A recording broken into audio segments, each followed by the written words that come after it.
Congrats on winning your first WSOP gold bracelet. How are you feeling right now? What does this win mean to you?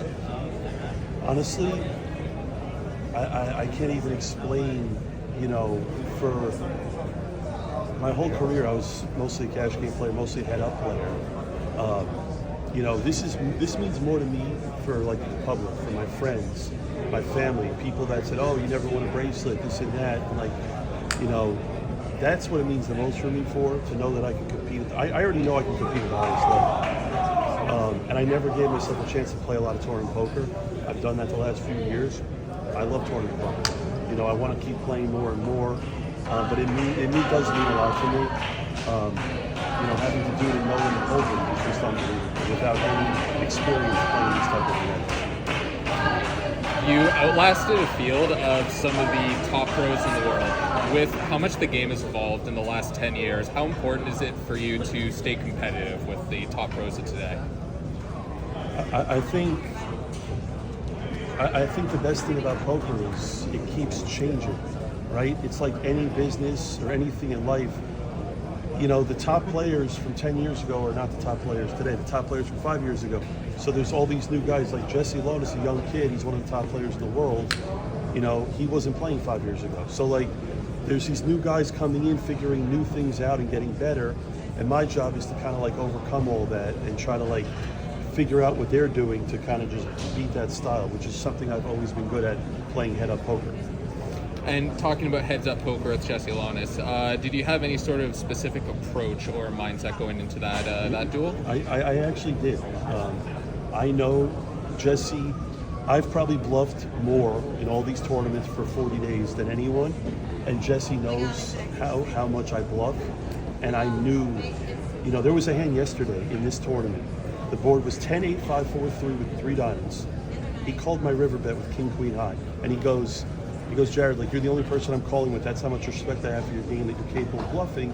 And when I knew that he called me with king high, it gave me a lot of information, knowing that he's going to call me light here.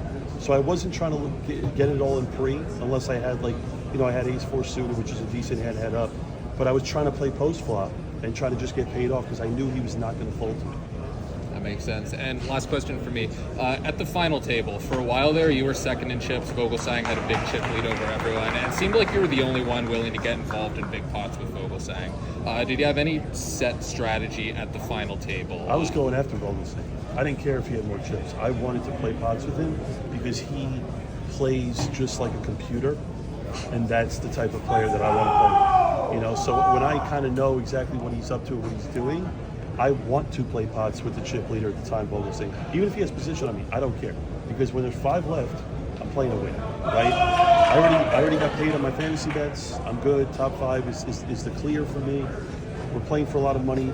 I always tell people, I play good playing the highest limit of poker. I don't play good playing cheap. So when I play for a lot of money, I play my best, and I'm tough to beat. Playing, obviously I just won the PLO for 100K, the first ever. So when I play for big money, my biggest edge is I'm used to this, I'm comfortable, and I want to play big pots with people I have an advantage over that I feel. Awesome. That's all for me. You guys got anything? I just got 2 quick ones for you. So you're easily one of the most fun players to watch play. You're always in a good mood at the table. You're always smiling, talking, being jovial. Is there a secret sauce you got, or is there a mindset secret that you have to keep attitude like that, regardless of how the cards are falling? Yeah, I think the issue with poker is that most of these players that are pros. They're playing. This is their income. This was my income for the first, from 18 to 30. It was poker, and now that I'm fortunate enough to have a family business, and poker for me is now more for fun. Every time I play, for me, it's more about enjoyment. If I don't enjoy the situation I'm in, I'm not going to play.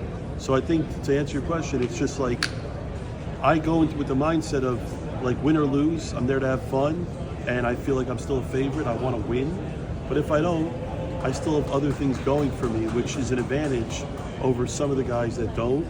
And I think that actually helps me. It helps my mindset because, to be honest with you, I 2 off the money in the 250K, 2 off the money in the 100K no limit, and then 3 off the money in the 50K Players Championship back to back to back. I lost $400,000, 2 off the money in each, 3 off the money. And you know what?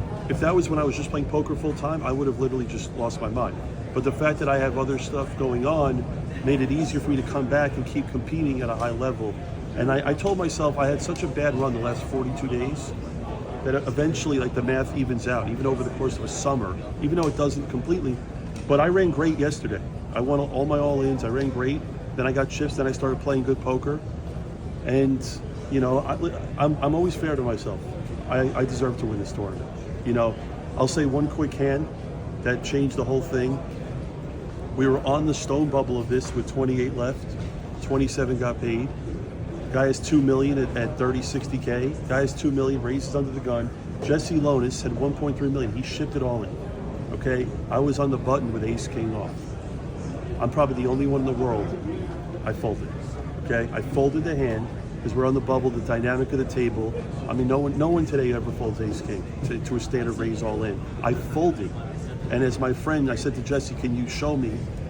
I just want to see one hand." I said, "I'll give you a show, whatever you want," and he showed me 2 kings, and that was literally the best hand I played the entire summer, which happened to be a fold. And again, that's somewhere where someone like me, I'm an instinct player, I'm a field player. Like, if you put that hand in a solver, it's going to never say to fold. In that moment, I felt like I did not have the best hand. I think it's pretty widely accepted your competitive aptitude for PLO. Does getting this bracelet in particular in Hold'em mean anything special to you for your legacy going forward? It's so funny because 3 weeks ago, Nick Schulman, who's a friend of mine, he put out a tweet. It was a video, and he's like, he was imitating me, and he was like, you know, Blez, he wants to, you know, forget PLO. He just wants to play no limit with these guys. And I told Nick Schulman that 3 weeks ago that I said, you know, I have no background playing no limit Hold'em. I don't play these high rollers at all. This is the first 50K no limit I've ever played before the other one this series. And I said these guys, you know, to be honest, Daniel Negreanu actually inspired me more than anyone. He's like, Jared, he knows how I play. He goes, Jared, you're a favorite in the field, 1, and 2, some of these guys aren't as good as you think they are. And all these years, I never played Hold'em, and I was like, oh, I was afraid of all these. I'm like, oh, they have all this stuff. Then I started playing, and I realized, wow, I can compete. But the person I want to thank the most is actually Sean Deeb. And I'll tell you why, because I made all these side bets with him, and it forced me to play all these tournaments. I would never have played this tournament if I didn't have side action. And so the fact that now he was like, Jared, you know, I've been friends with him a long time. You know, I just beat him out of a lot of money. But the reality of it is I wanted to, this summer for me was about proving that I can win, right? My whole career, I beat everyone playing head up. But in a tournament structure, I wanted to prove that I could beat all these guys. Obviously, I just did it. But to Sean, like, he motivated me. And the best part about it was one of his closest friends, Josh Aria. I saw him right after we made this huge bet.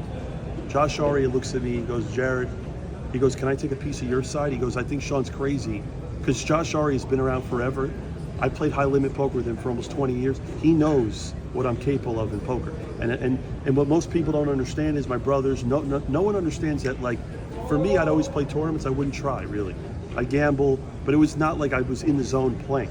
Here I'm focused, it's different, and I'm competitive. And I wanted to win. And to be honest with you, the craziest part of all this is I went out to one of the best no-limit players, Chidwick. I texted Chidwick. I said, let's do a crossbook in this tournament. I asked him for a crossbook, and he said, no, thank you. True story. Chidwick turned me down on a crossbook. So, but yeah, I'm super excited. And the last one, more exciting. Winning this bracelet or busting open a massive one-of-one sports card?